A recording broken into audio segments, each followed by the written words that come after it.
বাতিলের অন্তরে এই ভয় তো থাকেই, কারণ তারা জানে গায়ের জোরে একটা জিনিস করা যায়, কিন্তু নিপীড়িত মজলুম জনগোষ্ঠী বা জাতির পাশে ধর্ম, বর্ণ, দলমত নির্বিশেষে সারা পৃথিবীর মানুষ অবস্থান নেয়। আপনি গাজার পরিণতিতে দেখেন অমুসলিমরা সারা পৃথিবী থেকে কিভাবে সাপোর্ট দিচ্ছে, কিন্তু স্বৈর শাসক বা স্বৈরাচারদের বিরুদ্ধে জনগণ সবসময় দুর্বল।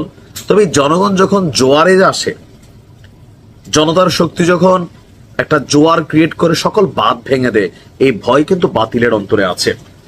গতকালকে ঘটনা ঘটানোর পর থেকে লাপাত্তা, নিরুদ্দেশ হচ্ছে কে? নেতানিয়াহু। কোথায় আছে? মাটির নিচে তৈরি সুরক্ষিত বাংকারে। কেন? সে জানে যে তাকে তার দেশের জনগণই জয় বাংলা করে দিতে পারে। আর মাটির নিচে সুরক্ষিত বাংকার থেকে যুদ্ধের সকল নির্দেশনা, আমেরিকার সাথে দাদাদের সাথে যোগাযোগ, সবকিছু সেখান থেকে পরিচালনা করা হচ্ছে। ইভেন তারা জানে তাদের এই ঘটনার রেজাল্ট যে সারা পৃথিবীকে টাচ করবে, কারণ মধ্যপ্রাচ্যকে অস্থিতিশীল করার জন্য যে কাজ ইসরায়েল করছে আমেরিকার এজেন্ট হিসাবে, সেটা রিয়েক্ট পৃথিবী দেবে। আর এই ভয়ে বিশ্বের ডরে বলেন, ইরানের সাপোর্টারদের ডরে বলেন, নিপীড়িতদের পক্ষে, মানবতার পক্ষে কথা বলা মানুষদের ডরে বলেন, এই সিদ্ধান্ত নিতে বাধ্য হচ্ছে। বিশ্বের বিভিন্ন দেশে, বিশেষ করে মুসলিম দেশগুলোতে, পাশাপাশি অমুসলিম অনেক দেশেও নিজেদের সকল দূতাবাসগুলো বন্ধে ঘোষণা করে দিয়েছে ইসরায়েল। এমনকি সেই দেশগুলোর কাছে তাদের রিকোয়েস্ট তাদের দূতাবাসগুলোতে আলাদা স্পেশাল প্রটোকল দিতে। কেন? কারণ তারা জানে তারা হাত দিয়েছে ইরানে, কিন্তু এই হাত সারা পৃথিবী থেকে ইরানের পক্ষে অনেক দিকে আগায় আসবে, আর টার্গেট হবে 100% তাদের দূতাবাসগুলো। দর্শক, এই ভয়ই একই সাথে আপনার কি বলা হয় যে দূতাবাসগুলো বন্ধের সাথে সাথে আবার এটাও ঘোষণা দিচ্ছে যে হে বন ইসরায়েল, হ্যাঁ, মানে আমাদের ইসরায়েলের জনগণ, সারা পৃথিবীর যেই দেশে আসো বাবা, সাবধানে থাকো। কেন?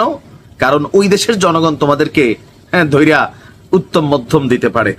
আপনার বিভিন্ন দেশের ইসরায়েলি দূতাবাসে সরকারের পক্ষ থেকে এক জরুরি বার্তা পাঠানো হয়েছে। বলা হয়েছে যে আপনার জনগণ যেন সতর্ক থাকে, একই সঙ্গে জনবহুল এলাকাগুলোতে ইসরায়েল কিংবা ইহুদি কোনো প্রতীক ব্যবহার না করতে বিশেষ সতর্কতা জারি করা হয়েছে। কারণ পোশাকে, গলার লকেটে, ড্রেসে বা কোথাও যদি একটা প্রতীক থাকে, তাহলে যে কোনো কেউ চিন্না ফেলবে যে এটাই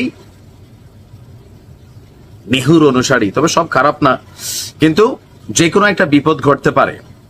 নিজেরা ঘটনা ঘটাবে, সারা পৃথিবী জুড়ে নিজেদের জনগণকে বিপদে ফেলে দিবে। কোন ধরনের হামলা পরিস্থিতি হলে স্থানীয় নিরাপত্তা বাহিনীর সাহায্য নেওয়ার পরামর্শ দেওয়া হয়েছে বিবৃতিতে। বাট এগুলা কাজে দিবে না, ইউরোপে কাজে দিবে। মূলত ইরানে হামলা চালানোর পর ইসরায়েলিদের সতর্ক করতে নানান নির্দেশনা দেওয়া হচ্ছে বিশ্বজুড়ে। তবে কতদিন ইসরায়েলের এই দূতাবাসগুলো বন্ধ থাকবে সে নিয়ে আপনার এখন পর্যন্ত পরবর্তী নির্দেশনা দেওয়া হয়নি। বল্লার চাকে ঢিল মারছে, মৌমাছিরা আসবে, হুল বিধাবে, ঝুল বিধাবে, তারপর হচ্ছে ধরেন কি বলা হয় যে এই আমাদের বাংলাদেশে যে চলছিল বুলডোজার, এরকম বুলডোজার হয়তো অনেক কিছুতে চলবে। তবে আমাদের দেশের জনগণকে আমি একটা কথা বলি, ভিডিওটার শেষে যদিও কথাটা বলা হচ্ছে, ওই এইটা ইসরায়েলের প্রোডাক্ট, ওইটা ইসরায়েলের প্রোডাক্ট না যাই না, কোনো ব্যবসা প্রতিষ্ঠানে কোনো কিছুতে হাত দিয়েন না। কারণ আমাদের মাঝে মাঝে আবার আলগা ইমান জায়গা ওঠে। আমাদের দেশে দূতাবাস নাই, হ্যাঁ,